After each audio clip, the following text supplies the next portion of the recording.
Today's video is sponsored by Dropbox. Hi friends, it's Simon. Now last year, running this YouTube channel not only became my largest source of income ever, it became my full-time business and completely changed my life. But man, I have made some serious mistakes along the way. So today, I thought I'd share the 8 biggest lessons I wish I'd known before starting YouTube and running a YouTube channel, or any online business for that matter. Now I genuinely believe that if you take these ideas seriously and create something valuable consistently for 2 years, it will change your life. So here we go, the strategies and lessons that I really think make creating consistently on YouTube and online not only enjoyable, but easy and sustainable. Now, of course, you could jump to each chapter and just get the headlines, but honestly, if you're serious about making a side project like YouTube a real life changer, just take a moment to follow this one through and get the true thinking behind it all. All right, number 1, no one cares at the start. Trust me, when you get started, no one cares and no one is watching, and that's a good thing. So whilst you may worry about what friends and family think of this new side project of yours, they will likely not be watching, and either way, won't be your audience in the future anyway. The same goes for your actual audience on something like YouTube at the beginning.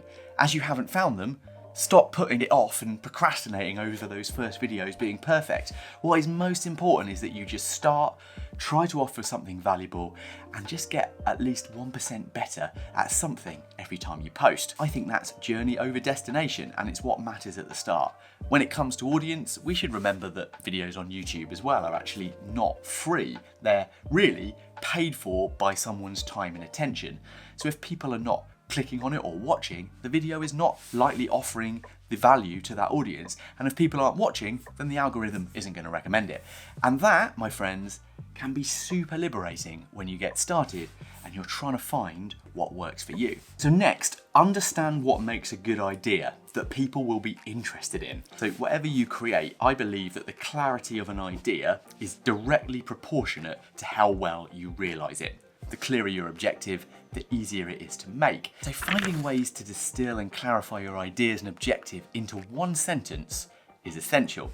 This could be said of your brand, your channel, product, or an individual piece of content. So it's worth training yourself to think in this way. In its simplest form, I would personally break this down into 3 key points. It's kind of a way of reverse engineering the content you create. First, you want to ask, who is it for? That's audience. If you try to reach everybody, you reach nobody. The second is, what problem are you solving for them? That's the value that you're offering. And finally, why should they care or click? Now this is essentially the hook. The last point is perhaps the most important for me, because even if what you make is the most amazing thing in the world, if no one chooses to look at it, it doesn't mean anything. And on YouTube, that is about, for me, weighting your efforts towards a great title and thumbnail. You've heard that before, but it matters. And those opening 10 to 30 seconds in the video to hook in and hold your audience. They are disproportionately important. So if you want to turn something like YouTube into a sustainable income, find your audience, get your first packaging right, and make sure you address and solve a problem for them directly. And that could just be giving them a great laugh. So next is a big one. Find tools that reduce friction. So this actually goes hand in hand with the following point, which we'll talk about in a minute, which is probably one of the most important, thinking in systems.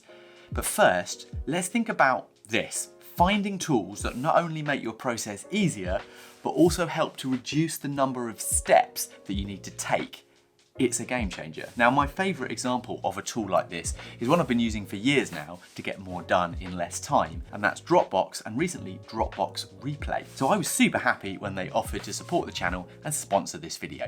Now, one of the biggest frustrations I faced early on as a content creator on YouTube was organizing and sharing files, video clips, managing particularly feedback and notes with editors and sponsors remotely. And for the last few years, Dropbox has been my go-to place to simplify that process. I can easily upload the new video clips in organized folders for each video, and also build a B-roll archive folder that editors can also access to find materials to use for new edits. But even that didn't solve how to easily share notes and feedback with sponsors and editors. You can imagine how happy I was then when I learned that Dropbox had developed a new video tool to address that exact problem, Replay. Now, it's essentially an integrated rich media collaboration tool that allows us to give and receive feedback directly on the uploaded audio, video, or image content. It's been great to get a final version faster by enabling me and collaborators to leave frame accurate feedback and markups directly on the project files. My editors absolutely love this for the fact that it integrates directly into their software timelines as well, including Premiere Pro, Apple Final Cut, DaVinci Resolve, and even LumaFusion for you iPad users. I think I edited 50 videos on that. And of course, this allows sponsorship clients to give precise and actionable feedback along with me with time-stamped comments and markups, keeping everything aligned in one place throughout the process. Now, the best thing about Replay for me has been that I can avoid that dreaded context switching, which we'll talk about in later, between editing and review tools. Replay allows you to keep track of revisions in one place as you work, and since we also store all the raw files for the project in Dropbox, I can keep feedback and materials within the same project folder. Fantastic. Time saved and friction reduced. Yeah, there you go, there's a line. Now, I genuinely can't recommend this enough, so to try Dropbox Replay for yourself, try out the freemium version within your existing Dropbox account, starting today at dropbox.com/replay, and you can upgrade to add on the full suite of premium features via my link below. Okay, thinking in systems. About 1 year ago, I realised that YouTube was a business, and businesses, really, they grow through systems and operations. So if you want to create content consistently or grow any kind of online business, like a YouTube channel, you should look at systems that make that easier and just move you on from planning video to video, piece to piece. That's because great ideas come up through the day, and so if you don't have a place to put them, you forget them.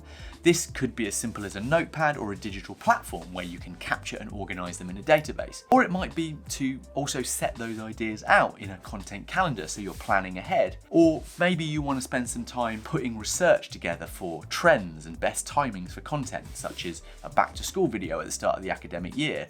Or maybe it's making a place to systematically mind map titles and thumbnail ideas in advance for your videos. The next one, delegate as early as you can. Now, I really wish I learned this one earlier. Delegating is hard, but it's usually worth it if you do it right. Now, of course, you're gonna need some income or a means of employing people to help you. But even when I had that, I held out forever doing all the jobs around this channel myself, and for a long time I had the distinct feeling that no one would ever edit a video how I wanted them edited. But as soon as I committed to finding and recruiting a couple of editors to help me with the channel, everything changed. I could dedicate my time to growing the channel, improving the quality of what I was writing about, the value I was offering people, and honestly, editing a video took me about 20 to 30 hours to start with, and I realised if I paid an editor to do it for me, they could do it in a third of the time and do it better, and suddenly I've got 20 hours a week to focus back on writing and making great content to really help other people. That is what moves the needle. And on that note, there are now 160 plus videos on this channel about great ideas, tools, tech to help you lot live your best life. So I reckon take a moment to subscribe and come back in the future, right?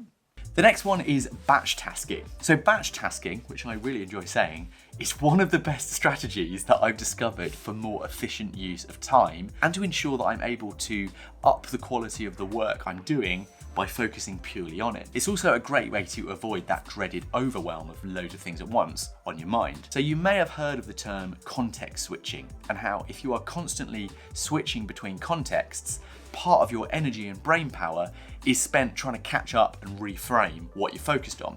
So planning your calendar or time around a single context is a brilliant tool. It's surprisingly simple and incredibly powerful. That could be as simple as do everything I need to do in the kitchen and then go to my desk, or it might be to say spend an hour generating a list of possible ideas for videos, then moving on to scripting 3 videos in a session of deep work, see Cal Newport's book on that, and then filming 3 videos in a session to minimise my setup and tear down time.